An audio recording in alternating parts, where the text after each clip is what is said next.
What I can focus on is what I'm dealing with right here, right now. I'm talking to you. Mhm, And that's what another thing I love about doing podcasts is my phone's off. mhm. I'm not thinking about marital problems or children problems or, relationship like my team Mhm. members who are annoying me or something. I'm just like, we're here Mhm, talking wherever it goes. Nobody mhm. knows, Yeah. but it's beautiful. Like this is an ancient art, and I know everybody's doing podcasts now, so relax. I'm doing it for me, and and then posterity. Mhm, Maybe when I'm 60 or 80 or 200, mhm. rewatching these will be a fascinating trip.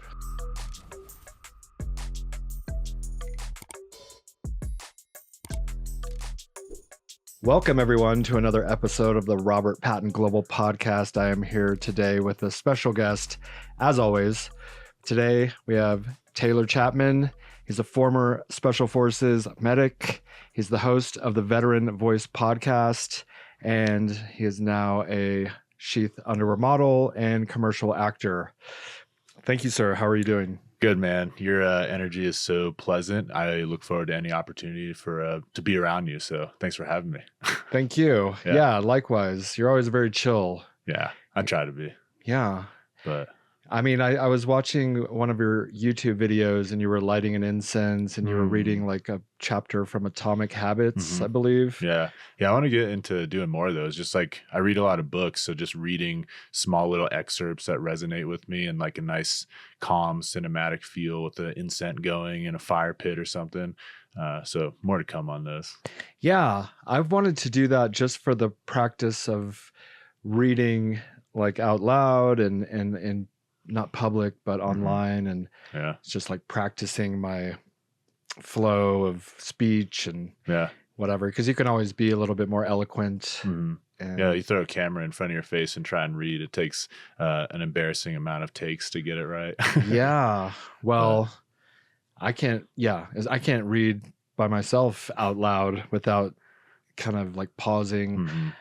Funnily, I just got back to playing the piano Oh, cool. yesterday or the day before, and like my brain like freezes on a particular note, and I'm using this app called Piano something or another, Hmm. and um, it the it keeps playing, it keeps going. So you got to keep up with Mm. the pace of the app. And Like Guitar Hero, kind of. yeah. Yeah. And then you're like, get behind and you're trying to catch up. But it's a great mental exercise connecting the mind with the body. Mm. And I feel like it sharpens, the sword. Yeah. Yeah. I've never learned an instrument. I was taking drum lessons for a while. I wanted to learn piano. I can play Twinkle Twinkle Little Star, but I learned that when I was like 7. But I admire learning an instrument. So good job with that. It's really hard. I've been doing it since I was like 7, but I'm still horrible. Hmm. And I've never really get great at things Hmm. like basketball, golf, piano, Hmm. but I can get to be somewhat average if I try really hard. Hmm. I So, am musical though. I use an online digital audio workspace, Ableton, to make EDM music. ooh, I haven't released any to the public. It's more of just like my behind the door therapy, but I have a lot of music that I've made and it kind of just tells me everything I need to know. So if I wanted to play the piano, I just click where I want to click on it. So you don't actually have to know the chords and stuff. It'll tell you like I want to write this in G major and it'll highlight all the chords, but instead of a piano, I'm plugging in crazy bass sounds and synthesizer sounds and fun things like that. It's really satisfying for me. is it? Yeah. You have a lot of extra free time. Uh, I'm just Not joking. really. I'll go like all out maybe once or twice a week. I'll Okay. just go like disappear for 4 hours and make music and that's that. But I took a course up in Denver for anyone local, KMG Studios. They're a big EDM studio. They do more than just EDM, but they're the biggest in the area. And they teach you from zero to master of this software and you could just make all kinds of crazy stuff with that. It's like I don't know, you type stuff into AI and it generates you something. It's kind of the opposite. Like you have to go in here and this is this tool to generate music. It's all electronic music. It's really cool. I'll show you some stuff. Okay. Yeah. I mean, I'm thinking of like Kanye West and when he gets in his Yeah. zone and he's pushing out these like amazing samples and beats and stuff. And then, but I wouldn't know where to start. It's tough. Yeah. But I just enjoy music. Music's always been an escape for me. Just listening to it, creating it, admiring other people playing an instrument. I think music is kind of a universal language in a way. Hard to explain it, but it's like everyone has a type of music that resonates with them, you know, whether it's country or EDM or hip hop or, you know, now you get into other languages. Like we all just understand music. Like you've been to, you know, Middle East, like they're all listening to music and dancing and cheering, and we're doing the same thing here at country concerts or rap concerts. But music is just something that could bring us all together. So I really like it. Yeah, when I was over there, I remember appreciating the Middle Eastern music vibe, and I bought a couple of CDs, and I don't really listen to it, but there's some, like it's like just a different language For that sure. I can appreciate. Do you speak any other languages? Russian. Oh, wow. A little bit. Nice. Yeah. That's kind of like mandatory for special forces. Yeah. Right? So once you go through, well, for me personally, it was a 3-year journey to become a Green Beret. I was a medic. So medics go through about 13 extra months of training. But after you all become MOS qualified or job qualified, you go to language school. And what language you learn, well, to back up even just further, this, you know, special forces groups are all assigned different areas of the globe. So there's 5 groups, and each one just has a different sector. So I wanted to come here to Colorado, which is 10th Special Forces Group, which is Europe, specifically, you know, that Eastern European sector, Ukraine, Moldova, all those areas, Poland. And so we learned Russian, which was really cool. It was really hard to learn. And then I deployed 2 weeks after getting to my unit to Ukraine. So I got to use it pretty often, which is kind of rare. So you were a medic before that. So you were in just the regular army? I was in the regular army, but I wasn't a medic. I had a pretty interesting job too. I was a EOD technician, which is Explosive Ordnance Disposal. Yeah. So I was that for about 5 years, because that's about a year-long training, and then 5 years as an EOD Tech. Did 1 deployment to Afghanistan, saw a bunch of SF guys doing cool stuff on that deployment, and instead of coming back, I was planning on coming back, getting out, going to college, kind of following my father's pursuit of business, insurance sales, things like that. But that deployment kind of just inspired me to go do more, and so I went to Special Forces selection, re-enlisted, went there 3 years later, graduated, and did about 6 years as a medic. EOD sounds stressful. Yeah, I have a pretty interesting perspective on anxiety and stress, which is what I wanted to talk eventually about today. But yeah, spent a deployment, you know, walking up and near IEDs and bombs in the road, driving vehicles to find them, doing route clearance, doing village clearances. Very stressful. I talked to my therapist pretty often. I was like, there was a time in my life where I was literally fearful to death that my next step could be the last one. And that's just to do that for 9 months was a pretty interesting endeavor. Every day, pretty much. You know, on and off how missions go, but maybe every 3 to 5 days at least. And we were, you know, getting out of the truck every single time, but it's like my whole job here in Afghanistan is to be the guy that gets blown up. You're supposed to send a little robot out there. Yeah, we always send the robot first. But, you know, if something happens with those, or, you know, the robot can't get something out of the ground, you know, there's a couple times where I could tell a funny story real quick. My good buddy of mine, Joe, we went to school together. He went to college, though. So he was a higher ranking than me when we got to our unit. I was still a PFC. He was a specialist, and then right away a sergeant. So he got his team leader certification immediately, like almost within 2 years of getting there, which is pretty fast. Team leader, EOD team is usually 2 to 3 guys. So you'd have a team leader and 2 team members. So very strenuous process to become. What was his rank again? He was a sergeant, and then once you become a team leader, he was a staff sergeant. And I was still like an E4 at the time, but I didn't make rank very fast right away. I was having a lot of fun. But so we found ourselves in Afghanistan, and he was my team leader. And me and this kid went to school together, EOD school together, like literally learned like what does EOD stand for together. And now we're in Afghanistan pulling IEDs out of the ground. And there was one circumstance where, just to kind of go over what a route clearance convoy would look like. In the front, you have a metal detector type truck, and then you have a mine roller type truck with just big like claws on the back trying to scrape up any bombs in the road. And then you have what's called a buffalo, big engineer truck with an arm on it. I remember that thing. Yeah. It looked like not like a flag pole, but within like a little black box or whatever. And then we'd be behind them. Okay. So it's like the metal detector would hopefully find something. If not, the mine roller would hopefully scrape it up. And then the buffalo would come dig it out of the ground. And then we would come up and blow it up. So you could pretty much, in theory, do it all remotely if the first person or the metal detector truck found something. So there was one of our first missions. I think metal detector had found it. The buffalo had dug it up, but they couldn't get it out of the ground. It was like stuck in there somehow. So we try and get it out with the robot. They're trying to dig around it, and there was just nothing we could do. So my team leader ended up going up there, taking it out of the ground, and then him and I together move this thing off to the side of the road and detonate it. And this was like just a month or two after being in Afghanistan, both of our first deployments. We went to school together. So we looked at each other after that. Like we get back in the truck and we're like, that felt no different than training. Because in training, they're using these big 60-liter jugs like you'd see over there filled with, sand to, improvise it. But then over there, we're taking samples. This is like an ammonium nitrate homemade explosive, ammonium nitrate based homemade explosive. And it just felt like you do so much training in these very, high intensity, high anxiety jobs that when you actually do it in person, it doesn't even feel real, which is hard to explain. No, I've been there a couple of times, and you go through all the training and you just kind of go through the motions. You're in a different state of consciousness. I feel like if you have to go and do your job and there's no not doing it. So you just kind of slip into this mode. And I guess that's why they do all the training like over and over. Yeah. Yeah. It was a wild time.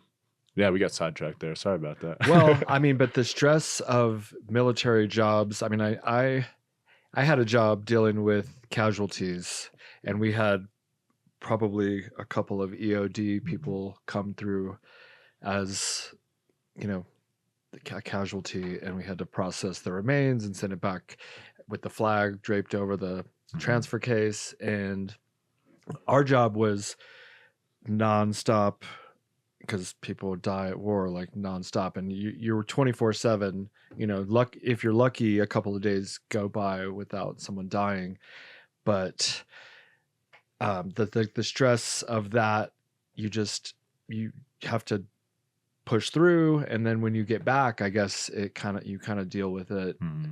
My like major stress moment from Iraq was we had like 12 casualties come through in one day in 24 hours. And it takes a while to handle them and get them on a plane and ship them back home. And we had done that.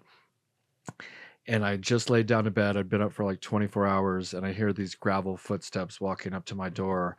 And like when they knocked on the door, it's like this electric shock went through my body, and I still feel it when I think about it, and they were like, "We got another one," and I was just like, "Fuck," because I just wanted to rest, and I mean, my nerves were shot at that point, and then you get back and you're talking to therapists for a decade afterwards, and like we would get body bags just like with mush.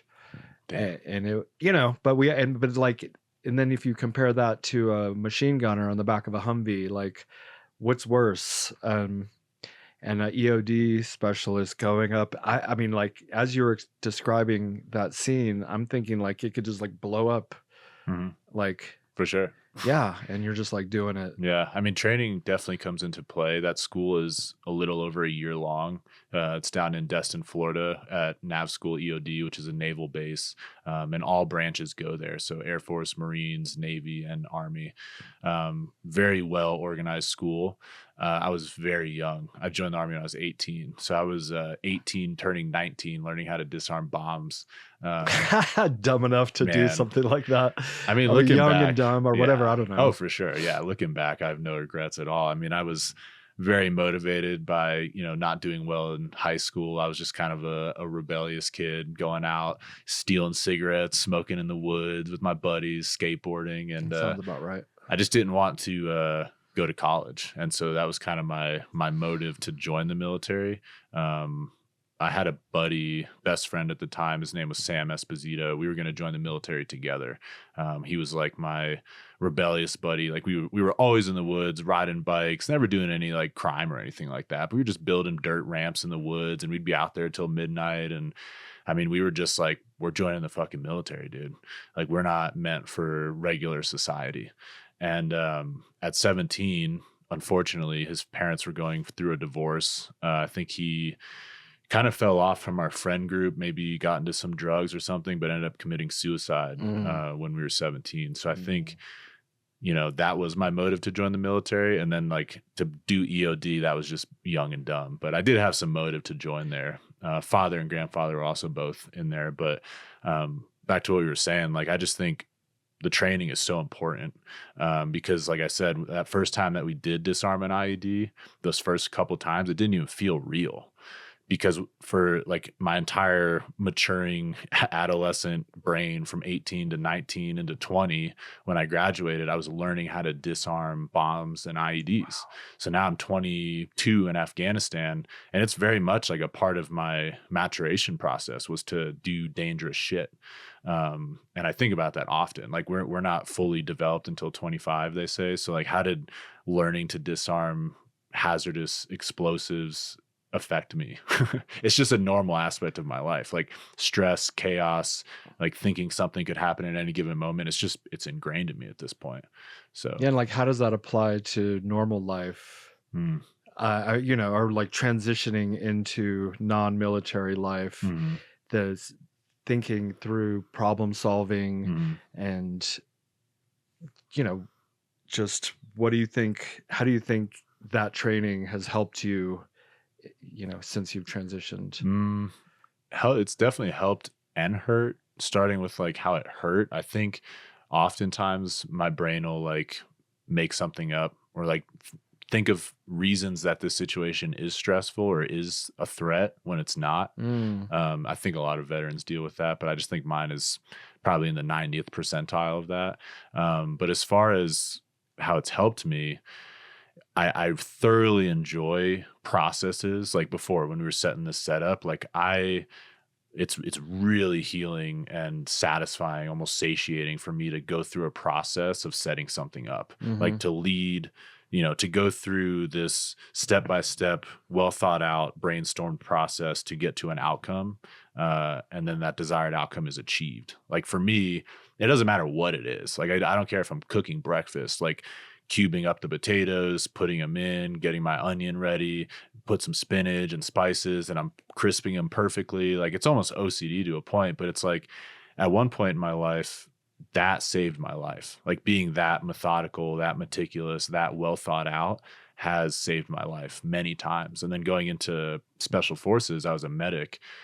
We carried an aid bag, a very intricate and elaborate aid bag. And I knew where every single thing was at any given time. And if I got blown up, I could yell at someone. I could tell them exactly what I needed was, and we would just get it done. So I think it's definitely helped me with problem solving because I have this like very like dopaminergic reaction to processes and setting things up, almost to a detriment.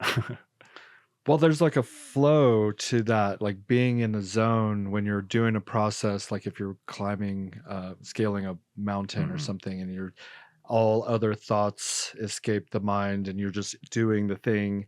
You could be washing dishes. And like, I think about meditation a lot and applying daily life to meditating. And you can meditate sitting in a chair with your eyes closed, saying a mantra, or you could be taking out the trash, not in your mind worried about all like potential future problems or past problems. You're just like, I try to stay like being in the now, For sure. and that's a practice that you have to continually strive to just be in the now. Ram Dass. Yeah. So do you really enjoy when you're hyper focused on Yes. one thing. Yeah. And it's like in that hyper focus, you can almost forget about everything else. It's not like you're playing ignorance to the other problems in your life, but it's like when I focus on this problem, I'm hyper focused on this and this is all I'm thinking about. And therefore everything else is irrelevant. Yeah. But when I finish this, because I'm giving it 100% of my attention, I can now give that same attention to those other things that are lingering in the back of my one head. at a time. Yeah. Write down a note. I'll focus on this thing at the right time, not while I'm doing something else. Mhm. And as you were saying that, I remember when I was making the first prototypes for Sheath, and I was working in a tailor shop in San Antonio, Texas, and I would be sewing and just like pushing the fabric forward and threading them together. It was not psychedelic or anything, but it was so fascinating because time would slow down and you're just like so focused, and it was beautiful. And I find a similar state of consciousness when I'm like boxing or doing jujitsu. Little different because that's like more full body, but like you can worry about everything. There's wars going on right now and people dying in Iran and Ukraine, and there's nothing I can do about that. What I can focus on is what I'm dealing with right here, right now. I'm talking to you, and that's what another thing I love about doing podcasts is my phone's off. I'm not thinking about marital problems or children problems or relationship, like my team members who are annoying me or something. I'm just like, we're here talking. Wherever it goes, nobody knows. Yeah. But it's beautiful. Like, this is an ancient art, and I know everybody's doing podcasts now, so relax. I'm doing it for me, and and then posterity. Maybe when I'm 60 or 80 or 200, rewatching these will be a fascinating trip. Yeah. It sounds like I feel like there's two types of people. You're process driven or results driven. And I know both can be successful. You just have to figure out what works for you. I thought I was a results driven person.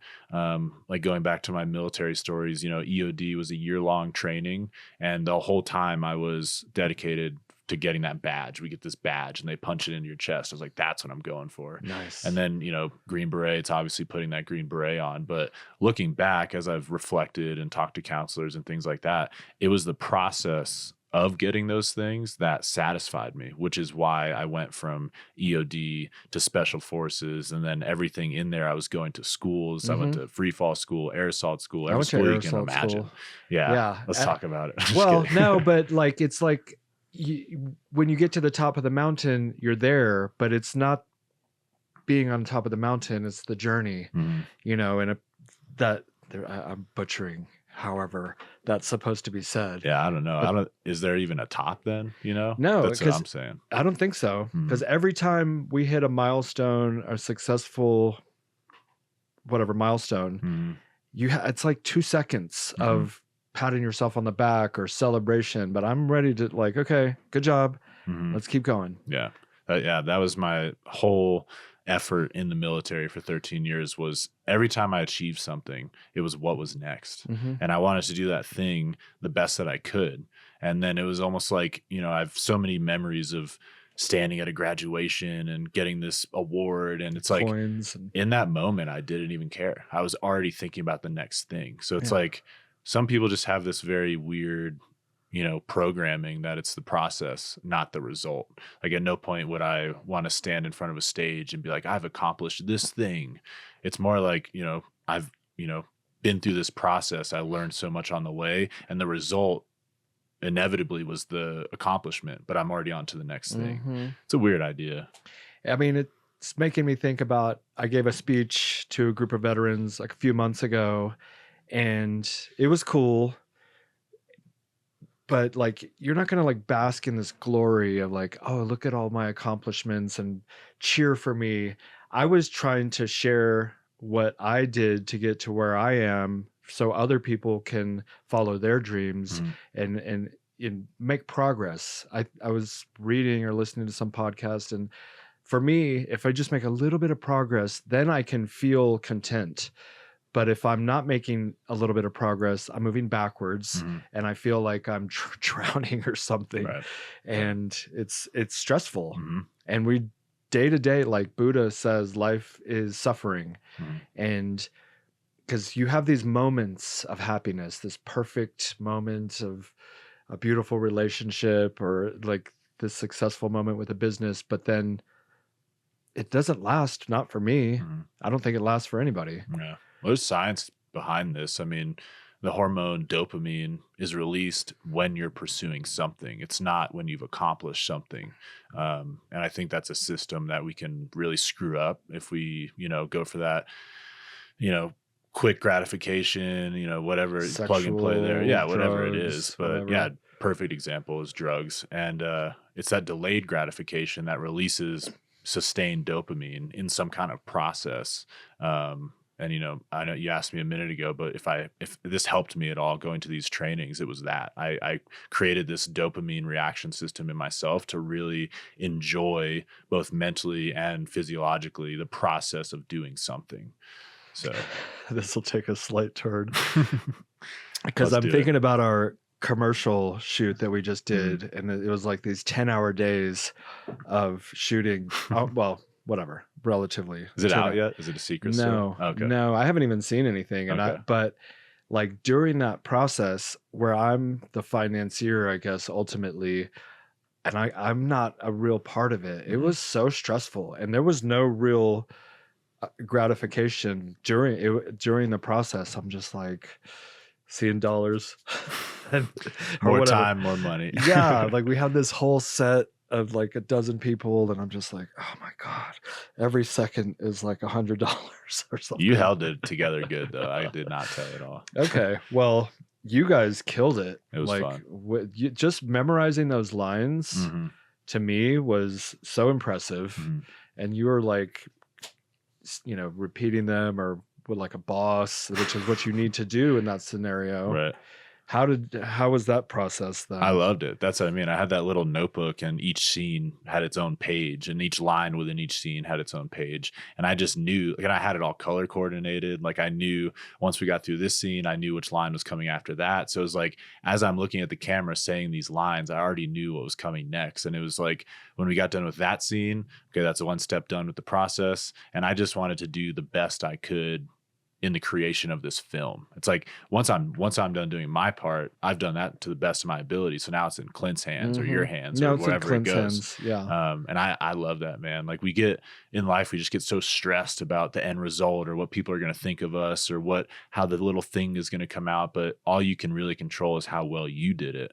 And all I wanted to do for that commercial is do it to the best of my ability. So I feel like I did. So if it comes out like shit, I tried my best. No, I feel like you killed it. Clint killed it. Cade killed it. The whole crew. We had one other guy audition for your position, and it was like there was no question for me that you were the guy. Clint wanted to like present some other options just so that I know for sure that you're the right candidate for that. But you got the deep voice, you're like you being a men's underwear company, you want a man's man telling other men that it's great underwear. And or like sometimes we try to get a beautiful woman, smart, intelligent, powerful, but to tell men that it's good underwear also. And it's a constant we're trying different things to promote the product and become more successful. And because at the end of the day, when we sell underwear, we're making people more comfortable wearing underwear, but then I have a team to provide for, and all that, rests on my shoulders, or at least I feel that way. And like, what I learned from the Army that was the most beneficial being a sergeant was leadership. And I wasn't an officer, I was a sergeant. I was with my team, leading from the front and making sure my team had everything that they needed to do their job. And I don't know that I would have learned that elsewhere. True. Yeah. College doesn't teach that. Yeah. I think it's purposeful. They don't teach that. But yeah. to be good workers, not necessarily leaders. For sure. Yeah. And I loved every minute of the Army, especially the training. I mean, it was fun. A basic training. I won the APFT, whatever. So I had like beat 260 people in physical fitness test. I came in second in marksmanship, and learning the regulations. Did not do very well with that. I was really bad. Right. But just, like climbing those walls and rappelling down and, air assault school, 50% of the class doesn't graduate. Yeah. And I did, and so it builds this confidence that you measure up to your peers, and, and not everyone can get in the Army. I thought you were going to say, before you said your friend committed suicide, that he didn't get in, because a lot of people can't even get in. Yeah. I know standards are always changing. Back then it was pretty fluid though. Yeah. Well, you got to have a pretty clean record in terms of a criminal history, which I had a little bit of. Oh, really? Just a tiny little dab of this and that, but it was challenging for me to get in, but I did get in. Yeah, that's good. But it was also like a last resort. I joined at 26. You joined at 18. Yep. And I had exhausted my college kind of tuition fund that my grandparents had left me, and just like at a dead-end job, and debts like mounting, and they're offering these $15,000 bonuses. But within 6 months of joining, I was in Iraq. Wow. That's basic was a few months, AIT. I get to my company, and then 2 months later, we're in Iraq. Did your identity change? Like, have you thought about this? Like, I talked to a lot of veterans, and it's like we developed this whole identity around being a veteran. For me, 100%, I'm still trying every single day to kind of break that and develop who I am as a creative, free thinker. But I joined at 18. Joining at 26, I feel like you've developed more of a mature identity, and then joined the military, and then got back out. So how was your identity transition through all of this? It's a good question. Yeah. Because I don't identify really as a veteran. I loved it, but I feel like a bro. I almost neglect or push aside my military experience. I never really wanted to promote Sheath as a veteran-owned company, because I feel like I'm like an imposter. It's weird. I did 2 tours, I did 6 years, I did all the stuff, and I have the badges and the ribbons and whatever. But, when I think of someone like you, or someone that did 20 years, and I met some guy at this psychedelic science conference that did 20 years. I mean, you can tell when someone was in for 20 years. Right. They have that talk and the walk and the hair and the posture, For sure. And I don't think anyone would be able to tell if I was in the Army. Yeah. I don't know. I think it depends. Like, if you join the military, I think you're pretty accurate. It depends on when you joined. Like, you had that identity. I didn't. And so getting out of the military, for me, that was my entire identity. It's like, who am I now? Yeah. And it's like embarrassing to admit, but I got out at 30. I'm now 32. These past 2 years have been very rocky. And I feel like just the past 6 months are like been the first time in my life that I feel like I know who I am. Like, I'm starting to figure out what path I actually want to go down. 'Cause you go back to 18, I grew up in a divorced household. I had something to prove to the world. Same. Yeah. And I, saw a flashy Marine recruiter in high school. Like, I was just trying to fit in and feel accepted. That's why I joined the military through and through. I had some cool jobs and I had a great experience, but now at 30, that's not really a good mindset to have anymore. So really just these past 6 months, I feel like I've figured out who it is I want to be. And I feel very excited to wake up every day. Whereas in the military, and then especially the year after the military, I didn't know why I was waking up. I was like, what am I even doing here? Yeah. A lot of people don't know what to do afterwards, because we were heroes. I mean, at least when I was in, and then you get out and you're kind of forgotten, you're not in the Army anymore. Then who are you? What are you doing with your life? And you Mhm. just said you figured it out. What did you figure out? I think we kind of already talked about it, but it's like, what did I learn from the military that I can use now? Just, this joy in The process. finding the joy in the process. Yeah, Yeah. for sure. And which leads to the next accomplishment. That's kind of what I'm leaning into. I have a couple pursuits that I'm doing right now. The podcast is just one. I have a bunch, but it's just, I understand the end result can't be, at the forefront of my mind. I'm aware of it. I'm aware of where I'm trying to go. It's the everyday process that's going to get me there. And that's what I learned from the military. And now that I understand like what my values are and what my morals are outside of the military, I can start that process with a more clean slate. Okay. All right. So I'm going to get into Big Brother mode here because you do need to have a vision Mhm. of where you're trying to get to. For sure. Otherwise, you're sailing all, wherever the wind blows you. And then having too many ventures can also, you're not like honing in on one particular thing. But if you don't know yet, that's fine because most people don't. And I really didn't know. I didn't know I wanted to start an underwear company. I knew I wanted to be successful. I knew I wanted to be the president of my own company, but it wasn't until the idea for Sheath came to me, and then a lot of kind of just like hesitance, I guess, or resistance. I mean, it's not easy to do what I did. I had a little some encouragement to move forward with it, and then then here we are 10 years later. But just, do you have a vision for, like 10 years from now? Or For sure. Okay. Yeah, for sure. Okay. But it's like, how visible was that goal for you when you were creating this company? Like, did you think about it every single morning, or did you think about the process that you had to do today to get there? How did it kind of work? I thought I would just think about the end result. It's like hitting that jumper or the crowd cheering for you, the victory. And then you figure it out along the way.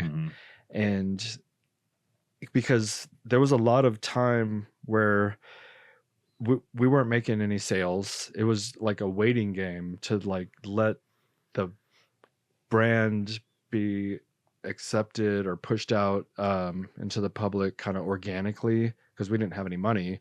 And I would tell everybody I know, and I typically I'm wearing a Sheath shirt and a Sheath hat everywhere I go.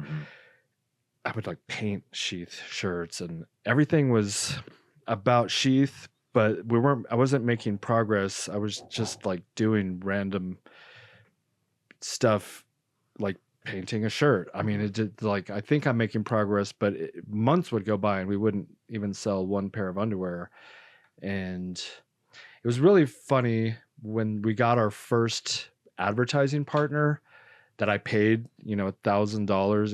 His name was Kevin Pereira, and he had just gone on Joe Rogan. He had started his own podcast, but I was so grateful that someone would promote us, because I thought people might be embarrassed. It was like, oh, you got a pouch in your underwear as like a bra for your balls or something. And I never ever have said that in public because I didn't want to push that out. But now there's so many pouch underwear companies that they've all copied us. Not all of them, but most of them. I think like we're the original American based pouch underwear company. There's a couple in Canada. Now there's a bunch in China and all over.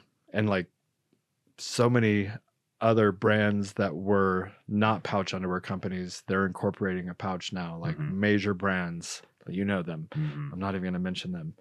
But it all started, like, I remember like my visualization was me sitting on a deck looking at the ocean sunset, and just like I made it. I'm just chilling. I had like a margarita.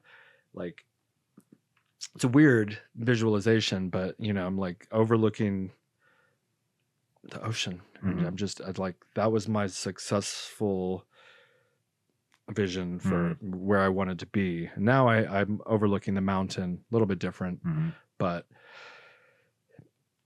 it's like, and then how do you get there? And you figure it out along the way. So I like to start, and a lot of with the end in mind, and a lot of success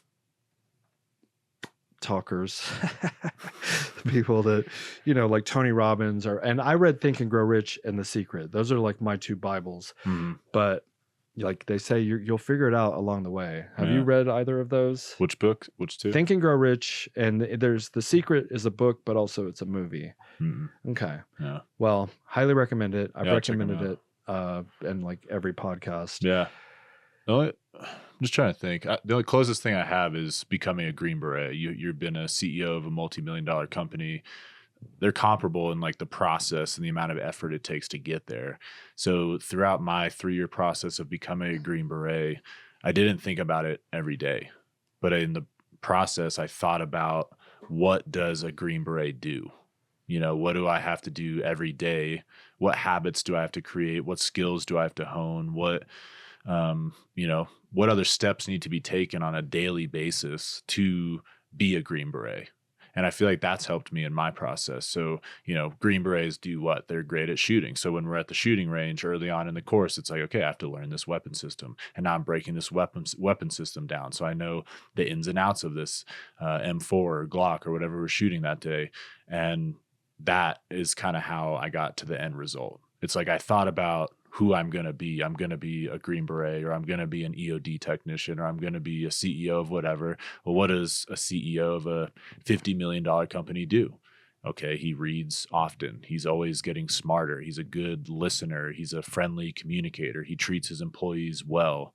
You know, and then you just break it down to the basics with the end result in mind. But I don't know. I don't think I've been like, I wake up and like I picture the Green Beret on my head in the mirror every morning. You know, it's more like I know that's where I'm going, but what do I need to do today? And that's a different mindset. Yeah. I just promote like what I did, which I would like visualize myself.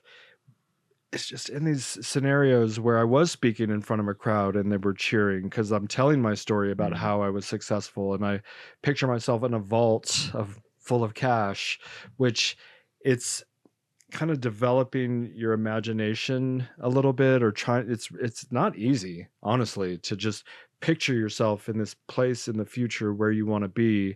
And then your mind is a magnificent problem solving tool. Like, how do I get there? Okay. And then I don't understand life, but then I had this idea for this product, and maybe it was a result of my brain wanting to get to this place. Well, you want to get to this place? Well, here's an idea. But ideas are not, they're kind of easy. You know, like I've had so many people tell me they had the idea for the pouch underwear company, but did you do anything with it? Because that's the next step. And that's probably obviously the harder part, because like finding a manufacturer, but sticking with it for a decade, it's one goal, you know, like no matter what, that is the priority. All other opportunities are secondary, and you have to kind of like say no to relationships even at some point in your life, because that can be a huge distraction. You know, next thing you know, you got a kid and it's like, oh, well, that was a cool idea, but now real life is happening and I got to get a job and I got to pay the bills. And so for 7 years, I was like solo dolo, just on my own, doing my thing. And I think that is part of, you know, why she was able to continue making progress, you know. I try to refer people to the books because I'm not great at explaining the concepts of it, but like one of the concepts is a mastermind group. Like that's one of the chapters in Think and Grow Rich, which I'm going to meet with my mastermind group tomorrow night. And they're all other business owners, and we just talk about challenges and successes and commiserate about, like, it's hard to talk to your employee about dealing with hundreds of thousands of dollars of expenses and revenue, and like they don't get it. But you can talk to other business owners, and there's a lot of benefit to that, because and then somebody might be doing better than you and you're like, oh, I can't let that guy outpace me in success. But do you have a group of people that are kind of like-minded, moving in us on the same path, or trying, you know what I mean? Are you doing it on your own in your head? I think my partner is a very good example of that. Like, we have very deep conversations about shit like this. Like, it's very abnormal. I ran it by my therapist a couple times. Like, is this healthy? Like, we just get real deep into like psychology and philosophy and goals and stuff like that. So my partner is definitely my rock in that. I do have a lot Your of business partner? Is she? I'm just joking. Well, kind of. We Okay. have an idea brewing. Okay. It's going to be, I don't want to give too much away because, like you just said, a lot of people think of ideas, and I'm very spiritual. I think you get sent ideas, Yeah. and it's our job 100%. as the creator to create them. So Mhm. if I start putting it out there and other people are thinking about it, You can jinx it. yeah, for sure. But it's Yeah. in the photography, videography realm. We both really enjoy that. Like, when we think about, what makes us the most satisfying, what gives us that, glow feel, like I'm just glowing right now, it's videography and photography. So we're going to get into that. But, I do have a lot of friends. I meet a lot of people through the podcast. I probably have 15 people that I'm talking to on a regular basis or just 15 dudes or a couple women that I could just call at any given time. Like, hey, I've had this idea. What do you think about this? You're crazy, genius, haven't thought of that. So I definitely have a fairly large community of people that I can just call at any given moment. I think probably at any given time, I have a text conversation going with at least one person about like some idea, you know what I mean? Or just a thought. Read Think and Grow Rich. I will. You have to read it. You have to read it. It is, I've read it so many times. I cry when I'm reading the stories of these people who came from nothing and they just were so determined. Like, they have this white hot burning desire that they are not going to fail, and they succeed, and they shouldn't have. And to complement what you were saying, Henry Ford and his wife, she was like his mastermind group. So that is a good option. She's your partner and closest confidant, and my wife is also. We talk about business constantly. So as long as you can disagree and like it doesn't get personal. Yeah. I think that's the biggest thing. If your partner and you are going to be in some kind of business pursuit or just each other's, what would you even call that? Like, hey, I'm going to throw an idea off of you. Like, you have to be prepared for them to say that's stupid, and that can't lead to resentment or anger or anything like that. So, well, the squeaky wheel gets the grease on when it comes to our relationship. But finding like a dedicated group, like your 4 friends that are in a similar pursuit, maybe not your wife, but also our partner, whatever. She could be involved in it, but that kind of throws a little monkey wrench in sometimes, because I like to like be with my bros kind of, and then we, talk about personal things, but for the most part, we each get, a designated amount of time to talk about where we are as a company, challenges with employees or finances, and this lease that we signed. But, like, I can't put my business in there because of some other hang up. And like one of my friends, he's been paying a lease for like 2 years on this and he can't even operate out of that location. He has like multiple locations, but he's just like throwing $6,000 a month away on this one lease, and that's annoying. That's tough. And the other guy's trying to franchise, and then the other dude's doing multiple businesses, and there's something synergistic about like being in a mastermind group. You'll have to just read the book. Yeah. I wanted to ask you, like, we were just talking about having, the end result in mind. Do you think that can lead to kind of a like limiting belief? Like, when you accomplish that thing, now you don't know what to do next. Like, you're in the bank vault with a bunch of cash. What happens then? And that's a good question, but you're not going to be satisfied.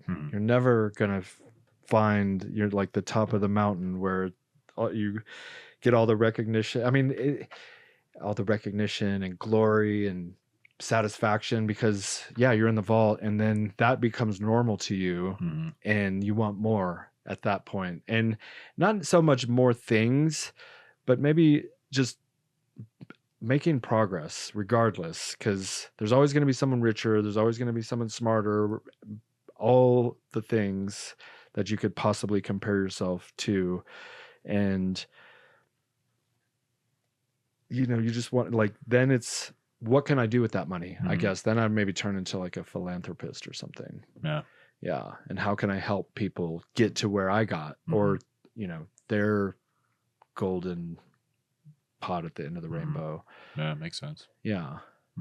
Because I learned from other people that did it, and they were willing to share their stories through books and podcasts and things, and I get inspired. And some people, it's not for everyone, because everybody can't really own their own business or be this successful leader. Yeah. Yes, there's but also maybe at some point in your life, because I wasn't always a leader, I was a soldier, and I listened to my sergeants, and I did what they told me to do. I was very, like, I knew what I was getting into when I got into the Army. I remember other soldiers in basic training crying because the drill sergeant was yelling at them. I'm like, are you kidding me? Did you not know what you were getting into? Different backgrounds, man. I guess so. And then at the same breath, there's a dude crying, and then there's two guys fighting because they're from different conflicting, gangs or whatever. Oh, it was that. Yeah. I mean, I've been in the Army, but like the Army can be compared to kind of like being in jail. I think about that often. Yeah, and it, like, all the different races, and they kind of like segment themselves out, not totally, but a little bit, and like the Puerto Ricans. I don't know where you were at, but like we had our Puerto Rican group, but we were all hung out. I mean, we were a small company, but it's just like, I don't know exactly where I was going with that. Yeah. The Army's weird. Yeah. I think I was only 18 in basic training, but I remember that too. You had like, that group over here and that group over there, and he's talking about how he's from this block and he's from over that's there. What got me there. I'm just like, what the fuck are you guys talking about? Like, we're all in the Army together. Yeah. But then, we all wear green, right? And I think that's been my philosophy for life always. Like, I've never really understood violence. I really don't get into labels or politics too much. I really think like we're all the same. Like, at the end of the day, I don't care like what your beliefs are, what you identify as, what label you want to put on yourself. I just accept you as a human. Like, we go back to music. We all understand music. We talk about emotions. We all feel emotions. We all understand love, hate, grief, all these things. Like, we all understand those. So how are you saying we're different just because of my skin color and yours, or your, area of residence and my area of residence, or your bank account and my bank account? Like, we're all the fucking same, dude. Yeah. We're all trying to do the best we can. Yeah. I mean, that's how I look at it. Now, if you're trying to infringe on my sovereignty, I guess, then that's a different story. But but that's like online. I never have people like obviously trying to do me harm. We're all like, they're in their own head, they're just trying to get by. I'm kind of doing the same thing. And I deal with anxiety a lot, and I do all these different things to reduce my level of anxiety, like working out. And at one point I was cold plunging quite a bit, which when you get out, like, your anxiety is reduced for at least for a while. Because it just peaked. Yeah, exactly. So now you're in a relief mode. Jiu-jitsu, working out, I already said that. But what do you do to kind of like cope with life and whatever? Well, yeah, I want to answer it, but where do you think anxiety comes from? Like, where do you think it comes from? Because I think to deal with it, you kind of have to understand it. I mean, I think it's it's like a chemical reaction in your body, right? And you're just like feeling this anxiety, and it could come from an improper diet. I mean, honestly, if I drink alcohol too much, I'll wake up in the morning anxious. Whereas if I didn't drink the night before, I'm not anxious. Mm. And maybe, and I think it lowers your mental level to like this more lizard brain and survival mode. Alcohol? Yeah. Well, yeah, it's poison. Yeah.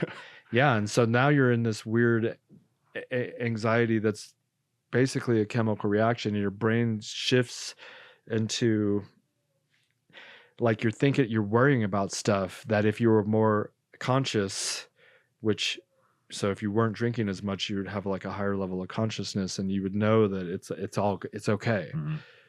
That's my short answer. Well, that's actually a good analogy for what I was going to say. Alcohol is a poison.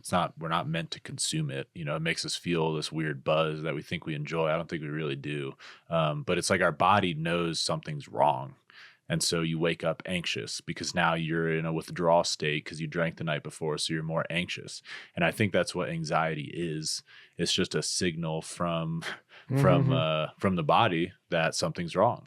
So I feel like, you know, anxiety is really blown out of proportion these days, but I really think it's just our body telling us that we need to do something. I don't think it's a bad thing. I have anxiety too.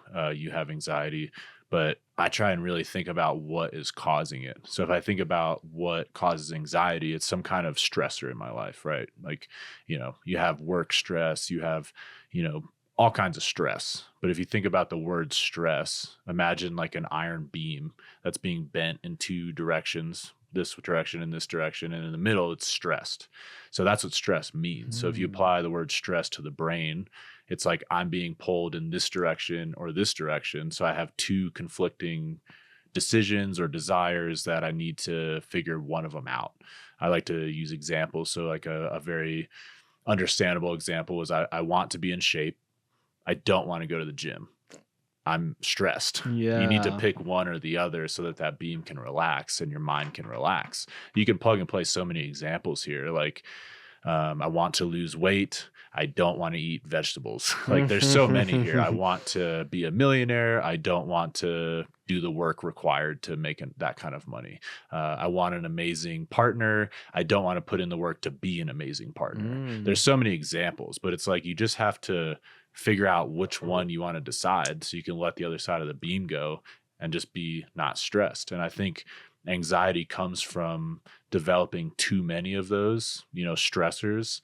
And we just have to start, you know, dial back and make, you know, these micro decisions. If you're going to be stressed about being out of shape because you don't want to work out, but you want to be in shape, as stupid as it sounds, just commit to not being in shape. It'll be way less stressful. You know, just make a decision. And I think that's kind of where anxiety roots from. Those are really small examples, but I'm sure profound, as a CEO, you have some bigger examples. Well, yeah, you're being pulled in a 1,000 different directions, and one person wants you to sponsor them, and then another person wants you to work with them, but you only have so much money, and now I gotta tell one of them no, but I would love to do both, but I can't.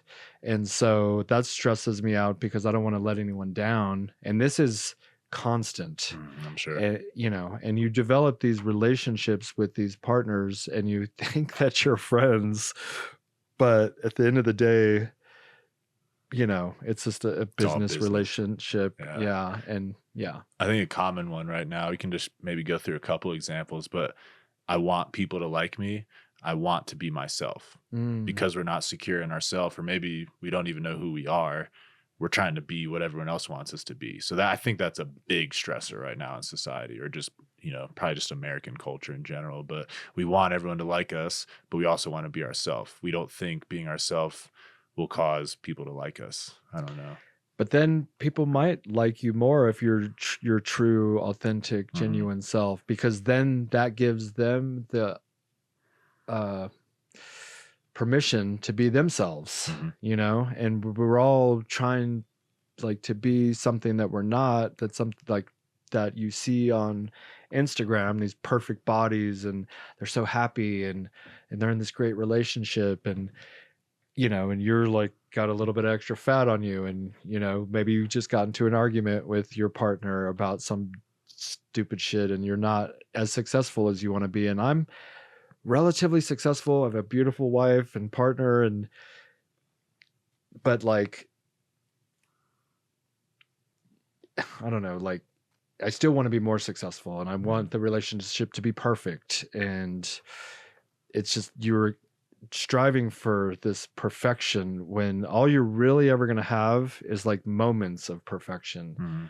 like these glimpses of perfection. And then shit happens, and then you can kind of like get stuff back together, and then you have another moment. But Mhm. in between the moments of perfection is imperfection and striving for that next level. Yeah. Yeah, we're scared to be ourselves, and so we never are.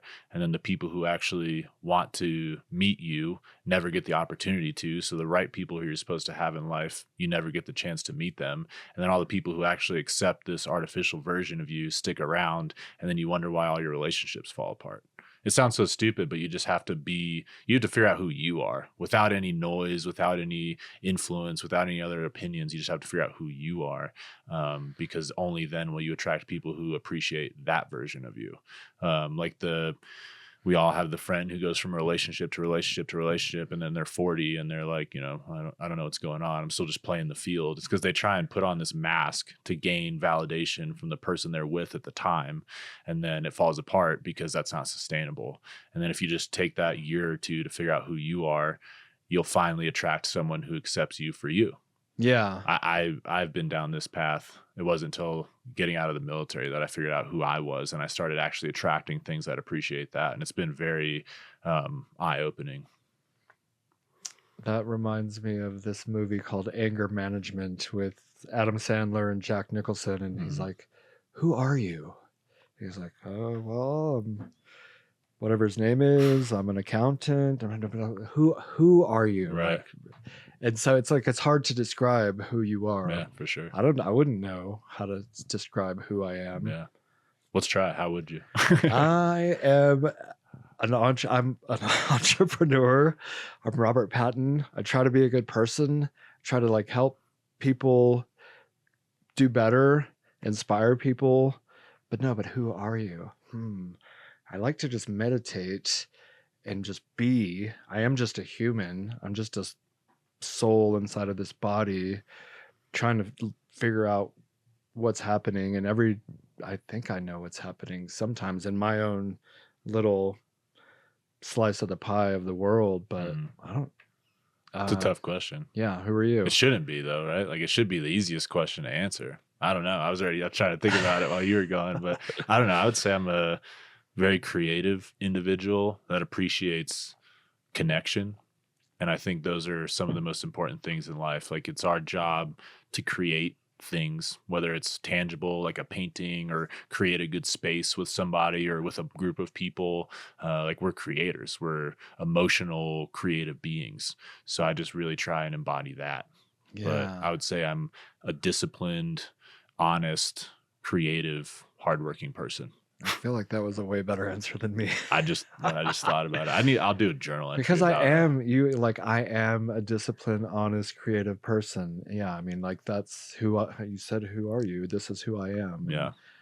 I guess I kind of fumbled around a couple That of was good. those answers. I want to get back to your question though, because that was like, what is stress? So how do I deal with stress? So Yes. I wanted to talk about it first because I feel like I deal with stress by figuring out what these two things are.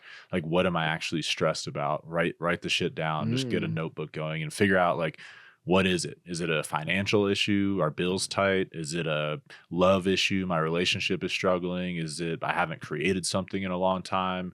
Is it, I need to do yard work and I just keep putting it off? Like, what is actually causing the stress? And then I try and just chip away at those few things. And it's like just doing the work. Like I started saying at the beginning, anxiety isn't a bad thing. It's not something to be ashamed of. It's a natural signal. Like we go back to cavemen days. What was anxiety? It was like, okay, we're in a vulnerable place. We're in the middle of the woods. It's nighttime. There's woolly mammoths around versus I'm in a cave when I can see the back of the cave and there's a fire in the front and I have all my, crew with me. Less anxiety. So it's like there's something there for a reason. So that's where I start. I start with, what is it that's causing the stress? What are my two, conflicting desires? And I just pick one. But other than that, I feel like you can rid anxiety by just exhausting yourself. So working out always been huge for me. I start every single day with a meditation, do it with my partner. The majority of the days we just sit next to each other and meditate. And then I do meditate very short periods of time throughout the day. And it, like you said, it might just be at my desk and I'm going from one task to the next and I'll just close my eyes. Maybe I put on some nature sounds, which I don't know, I feel like is healing in itself. You go on YouTube and just put in like bird, song, and there's like a 24-hour mix of just birds. Love that. That's always playing in my house. So I'll just sit there and like deep breathe for maybe 5 minutes. So meditation is huge for me. Working out is huge for me because I feel like those are like the extremes of of homeostasis, let's say. Like meditation, I'm like close to dead because I'm just so relaxed. And then going all out on a workout, I'm like also close to dead, but in a different way. Yeah. And like then you're like fully alive. Fully alive. Yeah. Yeah. Because I'm performing. So then like when you're not doing those two, your body has no choice but to come here. I don't know. That's my theory. I don't know if it makes sense. I'm sure there's some science behind it, but I just think exercising both ends of the spectrum on purpose allows you to kind of stay in this homeostasis, realm. So then when you do get knocked off the middle, it's never going to be as hard as my hardest workout, and it's never going to be as peaceful as my meditation. So I don't get whacked off as much. You know what I mean? Whacked off. probably wasn't the term for it, but maybe that would be an extreme. Also, I feel very alive. Well, at the end, it's like the pendulum is swinging from one end of the side to the other, and then you find your balance in the middle. But I love what you were saying about writing the stuff down, because that can come to light during meditation. A lot of times when I'm meditating, if I find my mind is racing, I will get my notepad out and whatever's like bothering me, okay, obviously I need to do this thing that is, I just thought it's one of the things I need to do. I got to call this car dealership, but write it down. I didn't have, you got to keep a notepad by you, but just writing the stuff down. And then I find that writing something down makes it like infinitely more likely to get it done. And it's almost like a spell, like you're a witch, and if you want to accomplish something, write it down. And then it's like I don't know, there's something magical about writing something down. And if it's just a daily task, that's one thing, but maybe write your biggest goal down. And then now that it's written down, again, we have the brain, some people are smarter than others, but it will figure out a way to solve the problem if you give it a problem to solve. But if you don't know what problem you're trying to solve clearly, then it's just gonna like blow all over the place, wherever life takes you. Yeah, inspiration is perishable. You need to act on it. If you feel inspired to do something or create something, you need to act on it immediately. Because I've just from experience, when I'm inspired to do this thing and I'll do it later, I never do it. Yeah. Like when you're inspired, like I was saying earlier, we're just sent signals from somewhere to do something. I feel it all the time. You need to act on it because like there's a reason that you're feeling it so euphorically in that moment, because it's perishable. Act now. That is straight out of The Secret. So really? You haven't I don't seen need it. To read it. Yeah, you don't need to read it, but like when you feel the inspiration, act now. Like the universe hates procrastination or whatever. It's it's not rewarded, and it does reward action. Yeah. Here's my little journal I carry around. This is just today. So I just have like thoughts throughout the day, and I carry my phone around. It's just a notepad. I can read something if you want. Yeah, let's see. This is when I was talking about stress. Stress is just two conflicting desires. Think of an iron beam. When it's under stress, it's being bent in two different directions at the same time. When our mind is under stress, it's because we have two conflicting desires. We don't want to go to work, and we want to make money. We want to be in shape, but we don't want to exercise. We want to have all these when we have all these unresolved stress points, we develop anxiety. To rid your mind of anxiety, you have to start to solve these stress points. I just write stuff down all the time. The most expensive trait is pride. Pride is the enemy of learning. I mean, it's important to have pride, but I just think if you have too much pride, You think you know everything. you think you know everything, so you Yeah. don't learn. Like I was driving and I wrote that. No. Um, How are you driving? Do you voice dictate? yeah. Or you were at a stoplight? Or Yeah. Oh, this was a good one. I wrote this on the way here. We no longer crave peace of mind. We crave peace from mind. And that makes me sad. Wow. Yeah. What do you think of that? That's deep. Because our mind is causing all of our problems. So you want to escape the mind, and people do drugs and things. But I find, I'll tell you, transcendental meditation, I don't like exposing too much of my past, because it's not, it's, I wasn't the best person. Like, I did things you're not supposed to do. But meditation is like the best drug that you could ever do. If you can get into that space where you're just like, you're awake, but you're not awake, and you're like, there's this feeling. I call it, I compare it to doing heroin, is what I'm saying.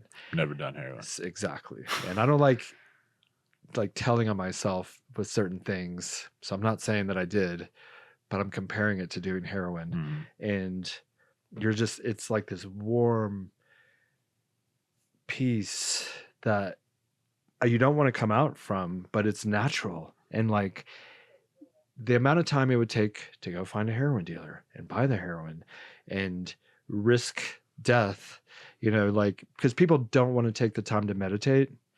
But like, if you think about, like, if you're doing heroin and all the time you're spending, you could just set aside 20 minutes a day. And sometimes I'll go for like an hour, and people might think, well, I could be being productive. I could be like doing something, and they're sitting there meditating and they get annoyed.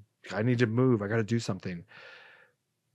But the peace I find from meditating is, it's so worth it. It's like so awesome. It's pure peace of mind. Yeah. That's what we're saying. I think, society, I can only speak for like America and what I feel like I'm observing. But I just think more than ever, we're desiring peace from mind. I don't claim to be under this. I love being in silence, in a conversation where no one's on their phone. But like, if you just observe next time, like you're at Starbucks or something. I don't go to Starbucks. I don't even know why I use that as an example, but anytime you're just in public, like just observe. Like, it's rare you just see someone sitting with nothing, like no stimulation. It's like they have a cell phone on them, they have headphones on, they're talking to someone and picking their nails and holding their phone. It's like people are getting less and less in touch with their mind. And it's scary, man. It freaks me out. Like I get anxious being around people who are on the far edge of that spectrum. I've seen, family members, friends just kind of fall into this, but it's like people can't just sit down and have a conversation anymore. It's like 2 minutes in, they're just like, yeah. And they're already on their phone, like as it's a habit. Like, it shouldn't be a habit to go to your phone. It should be a habit to go to nothing, because that's homeostasis. That's peace of mind. It's like, but if you're having a conversation, and if we're having a podcast, obviously we're not going to have like dead silence, but it's okay to be with someone and sit and not fill the dead air with just saying something.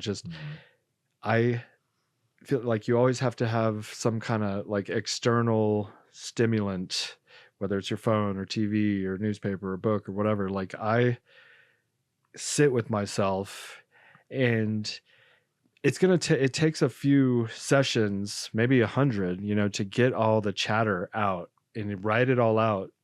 And then you can sit with yourself and be at peace with nothing. And I love it. Yeah. Well, what is like a common, fill in the blank? If my partner is being silent, how would the other partner interpret that? Like, what's common? I mean, maybe not. They're mad at me. Exactly. Yeah. So we're filling silence with anger.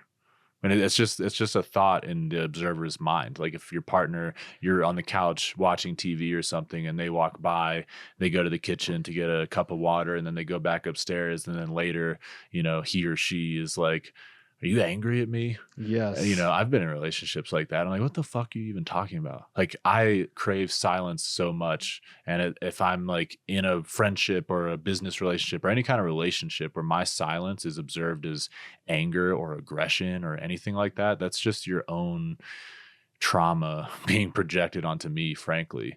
And it scares me. It scares me. And it's unfortunate that a lot of people are in that mindset right now because it's not reality. It's, you know, past trauma coming up in current situations. It makes me sad. Like silence, like the comfort of sitting with a partner in silence or just reading a book or meditating together. Like that is the essence of life, you know. Like it's not like I'm thinking she's angry at me because she walked by me without saying something, you know. I don't know why that's becoming the norm. I think it's like what you were saying, just this overstimulation.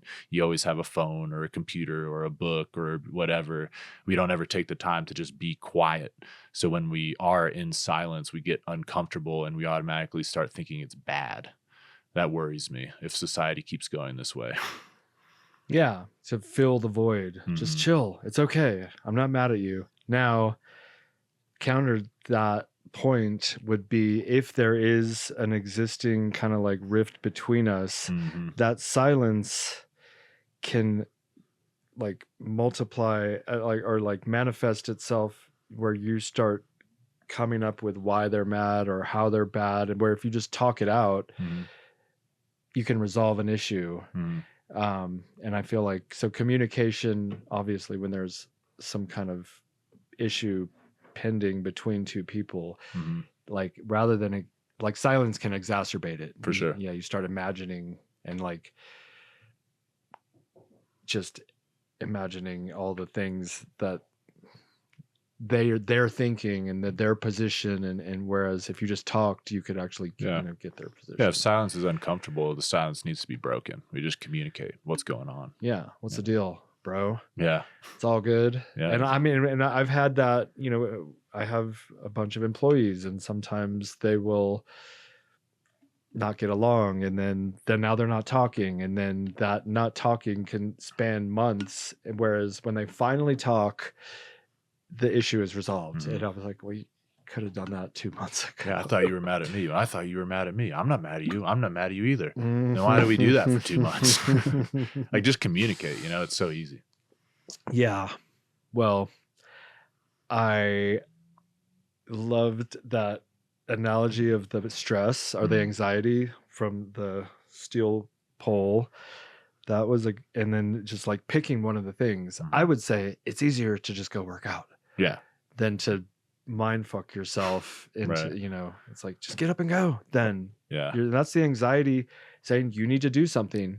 You know, you could just make the decision that I'm going to be unhealthy or whatever. And that is one option. But I mean, your body's telling you. Yeah. Anytime you're sitting in the middle of anything, it's just easier to go in one direction or another. But it's like, for that example, it's like just be unhealthy or go work out. It's like no one actually wants to commit to being unhealthy, but they also don't want to commit to working out as much as it requires. So you just, that's the most common one, to just sit in the middle. But I've met plenty of buddies gotten out of the military and they're just like, I'm never running or lifting again.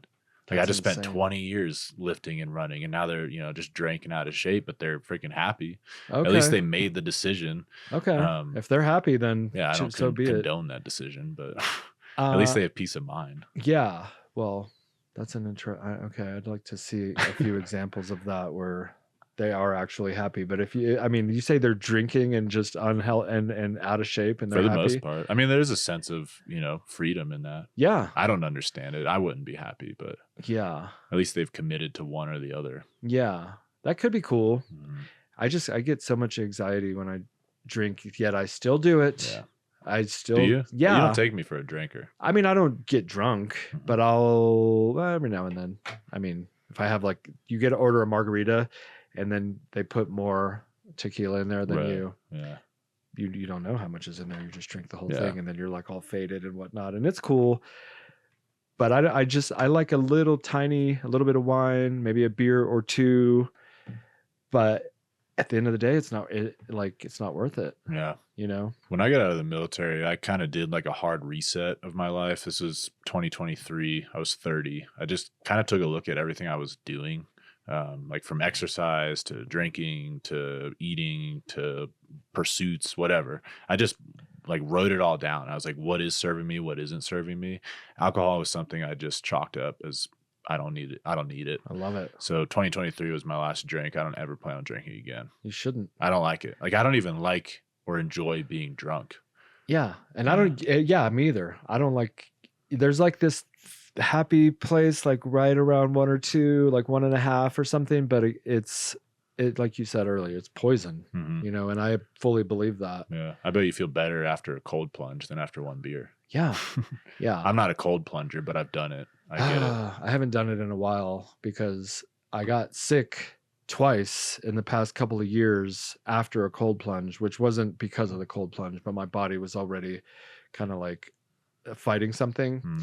And then that pushed it over the edge. And I mean, it was like COVID-y, like, but I think both times I got COVID twice, and it was both times it like kicked in after a cold plunge. So, but I'll do it when my body says I'm ready, or when I feel like it. 'Cause it is, I do enjoy the feeling afterwards, but then it's like, also I wasn't sleeping better. My health didn't, you know, automatic, like all of a sudden get like you're so healthy now, or you're like, because I track my cardiovascular age, and it didn't like decrease. How do you do that? I have this Aura ring and a Whoop, also a Whoop wristband. It tracks your sleep, it tracks your heartbeat, and all these things, and those will both give you like a cardiovascular age. Health. Okay. Yeah. I need to do that. Yeah. It's kind of my not to change gears too hard, but last year I lost my brother to a heart attack. He was only 38. Whoa. And our whole life we've kind of been like, he's a half brother. We live separately, same father. Oh, they don't count them. Different mother. No, we were close, I man. know, I'm just kidding. My brother's a half brother. Yeah. And I have 2 other half siblings, love them to death. But this guy, his name was Blake. We were both, you know, he's been an inspiration for me. You know, I remember being like 15 and he was, you know, 8 years ahead of me, and he was getting into working out. So I was like, I like working out too. 'Cause he was, you know, jacked. He got tattoos. I am covered in tattoos. So it's like, although I only saw him maybe 1 to 4 times a year, he was just that like older brother figure. And we've always been very similar. And when he passed of a heart attack, it's like that thing that brought us together now like scared the shit out of me. We have very different lifestyle choices. Like he, you know, drank a lot, not the healthiest eater, not a whole lot of cardiovascular exercise. I don't really know what caused it, but I at least have those things going for me. But I did a whole revamp on my diet. That's kind of what has gotten me into, you know, health and wellness. It's like I actually had to start eating healthy and exercising because I got all kinds of cardiovascular tests done, calcium scores, stress tests, all that. Stress test was fine, but they had already started to see like build up in my coronary arteries. Not much, but just, you know, I'm on the track of heart disease. That's interesting. I would like to get that done. You should. Yeah, I recommend it for anyone. It's called a calcium score test, and they can test. They essentially CT scan your heart, and then they can see if there's any plaque buildup in your coronary arteries. So like you could, you know, the numbers are dependent. A cardiologist will tell you it really doesn't matter. But to me, it mattered. So, you know, under 100 is considered, you know, low to negligible, but 0 is ideal. That means you have 0 plaque built up in your arteries. So I already had a 55, which for my age was 90th percentile. But if I was 70 with a 55, I'd be in like the 5th percentile. So it's age dependent. As long as it stays there, I'll be fine the rest of my life. But then my cardiologist told me like, yeah, I have 80-year-olds in here with 2,500 calcium. Like I don't even know how they're walking. So it's just a good little test. I think insurance covers it for the most part. But yeah. You got like VA stuff? Yeah, I use TRICARE. Okay, me too. VA, but yeah, TRICARE Select covers it. Yeah. But yeah, that's kind of what's gotten me into the health and wellness, losing my brother to a heart attack at 38. I have a crazy diet. Like we get into diet and stuff if you wanted to, but yeah, so important to take care of your body. Yeah, absolutely. I mean, do the best you can. I know when we were at the commercial shoot, you had like baked fish and rice or broccoli or something. What scared me, dude, like my whole life, especially in the military, it was all about what I saw in the mirror. So I was jacked, 6-pack, you know, strong, deadlifting, squatting, all kinds of weight. And then it was like when that happened, overnight, my perspective changed on health and wellness. It was no longer about what I saw in the mirror, because now I saw that my heart was clogging. And Yeah. that was quite the eye opener. So now it's not about what I see in the mirror. I'm still, lean, muscular, and I mean, I'm modeling for Yeah. you. Check them out. Yeah, check it sheath.com. out, sheath.com. But yeah, I've lost 20 pounds since doing that. So that was a very like ego releasing endeavor, because I went from like, man, I care about how big my arms are. Now I care about what's going on in my body. Like, what kind of inflammation is going on in my organs? What's my resting heart rate? Am I short of breath when What I is go your resting heart rate? 60. Okay. Yeah, 60. I can get it down to like 50 in a meditation. Watch Brian Johnson. If you haven't seen any of his YouTube stuff, he's like the don't die guy. And he is the shit. Is he like very pale? Yes. Jacked? Yeah, okay. Little jacked. He's trying He to looks live kind of like a forever. robot. Yeah. But he's so funny. Where I was literally watching his like the 10 recommendations for better quality sleep with my 2 sons and my wife last night, because they're all over the place, like when they go to bed, what they like eat before bed, and like sleep is the number 1 performance enhancing drug according to him. Okay, so you already know a little bit about him, so check him out. Yeah, Love not him. much. He's the shit. Yeah, I'll check him out. I love it. He's funny too. I really like him. The Aura Ring or the Whoop wrist thing. It looks like a watch, but there's no watch on it. If like whichever you prefer, I recommend those. I mean, they're kind of pricey, maybe like 300 plus, but I don't think they require a subscription. At least if they do, it's pretty negligible. And I bought this Withings scale that tells you your visceral fat and your muscle and your heart rate. See, my resting heart rate, it like last night, I think it was like 60 something. But I'm trying to get it down to like 59. Like give me in the 50s. He says his is like 45. And the lower it is, especially as you get closer to bedtime, the better sleep you're going to get. And the more deep, like this tracks deep sleep, REM, and then light and awake. And if I showed you guys, you'd be horrified how many times I wake up in the middle of the night. Yeah. But when I don't drink, I get up less. And if I eat earlier in the day, I get up less. If I eat like right leading up into, like if it's like 8 p.m. and I go to bed at 10 or anywhere around that range, my deep sleep is like cut in half, and then I wake up probably twice as many times. And then if you add drinking, it's just like a nightmare. But last night I didn't drink, and I ate. The last meal I ate was around 6, so I had like 4 hours before bedtime, and I got a pretty good night's sleep. Yeah, I think any substance, because I like had used medical marijuana for a while after getting out of the military, and I like did not sleep well while using that. And I know a lot of people use that for sleep, and I did a whole lot of research. I won't bore anyone with it, but it doesn't allow your body to fully dive into REM sleep. And it's like by the time the weed wears off, you're high for like 3-4 hours. So you take an edible before bed and you go to bed at 10, that edible wears off at 2 or 3. So at 3 p.m., you're finally going into REM sleep. And then you're waking up at 5 or 6. You're like in the middle of the deepest sleep that you're going to have, because your brain has finally calmed down, because it's being psychoactively Altered, influenced by weed. Yeah. Because it's like a common misconception. Oh, I need it to sleep. You might need it to calm down to fall asleep, but it's screwing your sleep up. Yeah. I agree with you 100%. Like, especially smoking and even edibles.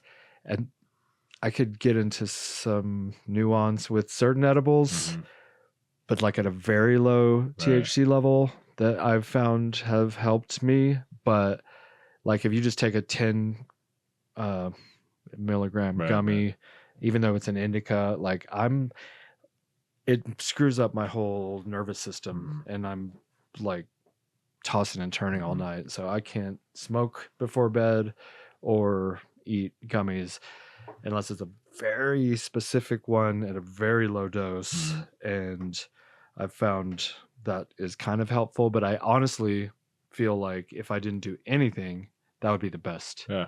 Yeah. Don't eat like 3-4 hours before you go to bed, and meditate like right before bed. That's probably the best concoction for good sleep. Yeah. And, don't drink so much caffeine late in the day Mhm. or at all, Right. and we're all doing the best we can, but just kind of like, I like tracking because I know now, like, I'm narrowing in on like a perfect night's sleep at least, which that's one of my most important goals, is to just, I feel so much better, obviously, when I get a good night's sleep. Mhm. So I feel pretty good today. I feel good about you coming in here. By the time this comes out, the commercial should be out. Cool. I think, because I feel like within a couple of, well, no, this might come out before because he hasn't even sent me anything. But it'll be It's a around the huge same project to edit. I don't Yeah. blame him. Yeah. Yeah. But what do you got going on? Right now? Well, like in your professional life, like that you would promote or anything. Well, like you said at the beginning, I produce the Veterans Voice podcast. It's a resource of Mount Carmel Veterans Service Center here in Colorado Springs. Well, down in Colorado Springs. We're in the mountains right now. Kind of fell in on that 2 years ago. I was the audio engineer for it, and at the time it was a radio show. We had some workers kind of leave and move, and it was just a one-man show for a couple months there. And I was kind of tired of doing a radio show. It was just ads. Like, frankly, it was just an advertising angle for Mount Carmel, which is necessary, but it was on KRDO radio at like 7 a.m. on a Sunday. So it was like, no one is listening to this, Nope. man. And so I pitched it to the board of directors of Mount Carmel. I was like, hey, retired Green Beret, really into psychology, philosophy, health and wellness. I would love to turn this into kind of a, not veteran specifically based, but, I'm a veteran. So it's called the Veterans Voice podcast. But it's just this general health and wellness podcast. But I feel like what makes it unique is I always share the story of the individual who's coming on. So I've interviewed a lot of college professors here from the University of Colorado talking about philosophy, psychology. I'm about to interview the whole string of the psychology department over there. Those are going to be some deep conversations. But Cool. whether people like it or not, I always share the story of the individual because I feel like that's the whole point of life. Like, if you have something to offer about psychology and trauma and you know how to heal everyone, like, why do we want to listen to you? Yeah. Like, tell me your story. Like, how did you get into this? What drew you to college? What was some of your traumatic events in childhood? Like, I want to understand how you got to here. And I feel like that's why it's unique. I really try and do my best within every episode to share the story of the person giving the data or the lesson that we're learning that day. So I do that. That's kind of scaling up recently. We're trying to get, bigger conversations, bigger venues. We're going to start doing more remote type interviews. So, and more like documentary style. So I'm about to interview Vietnam Green Beret, who lives out here in Woodland Park, and I'm going to his cabin. He lives out in the woods, and we're going to do this like very intimate, cinematic kind of interview out in the woods at his cabin. So we're going to do more stuff like that. And then a lot of stuff, like I said, with college professors and psychology realm. And our whole message on the show is you're not alone, because it started as kind of a anti-suicide angle from Mount Carmel. And I think, in learning about this stuff, whether it's trauma, psychology, philosophy, whatever it is, and you relate to something, when you relate to that thing you hear on a podcast or a radio show or whatever it is, it's a reminder that you're not alone. It's not like, I don't know. That's kind of my angle with it. You know what I mean? I just really want to talk about relevant topics and remind everyone they're not alone in their thoughts.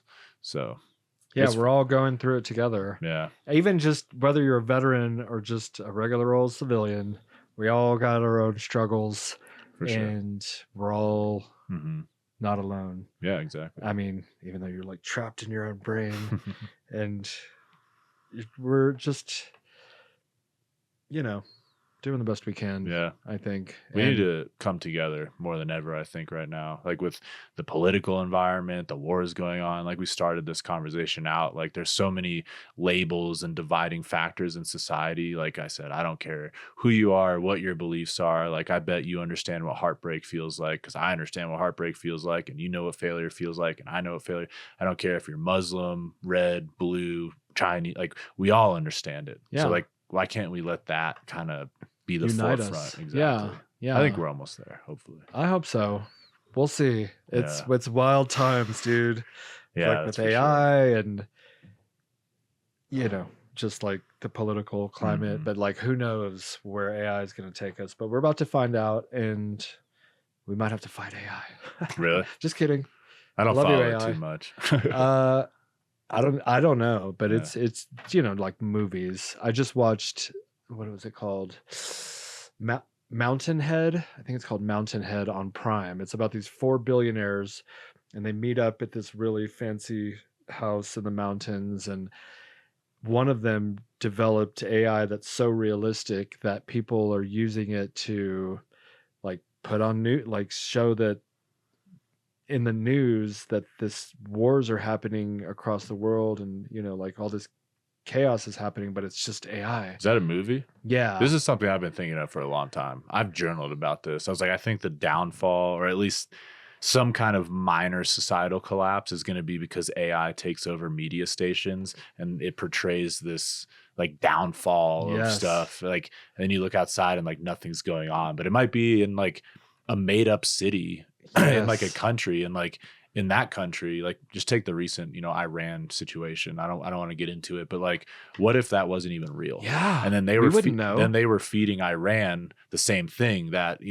Russia bombed America, and now Russia's being fed something else. And we all just think the world's ending, and it's not. Right. That's my biggest fear with AI. Well, watch the movie. It's pretty good. And it takes a little bit of a dark turn, but it ends like on a little bit of more of a positive note, because there is a filter that could tell you, well, I mean, this is more in the middle of the movie, but like if it's real or not. But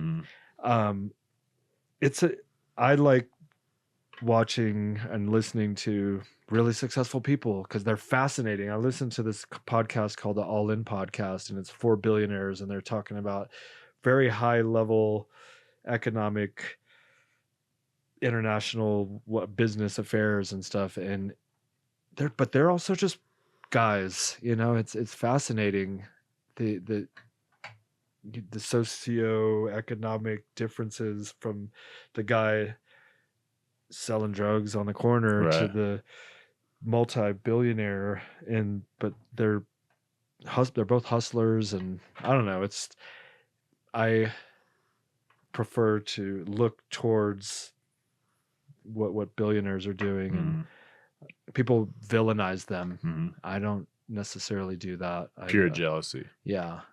Pure egotistical hate. Yeah. So it's going to be interesting what happens over the next couple of years, but hopefully it's just nothing too crazy. Probably like robots and I don't know. I have this, I'm about to interview someone who has this, she's writing a book on this actually, but it's called, what does she call it? The Age of Enough.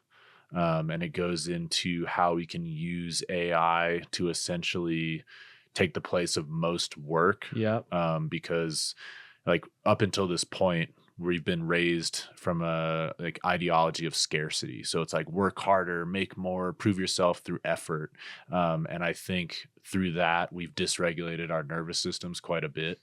So with the Age of Enough, it's like AI takes over everything that was dysregulating our nervous systems, like everything we see in like, production and all this hardworking stuff.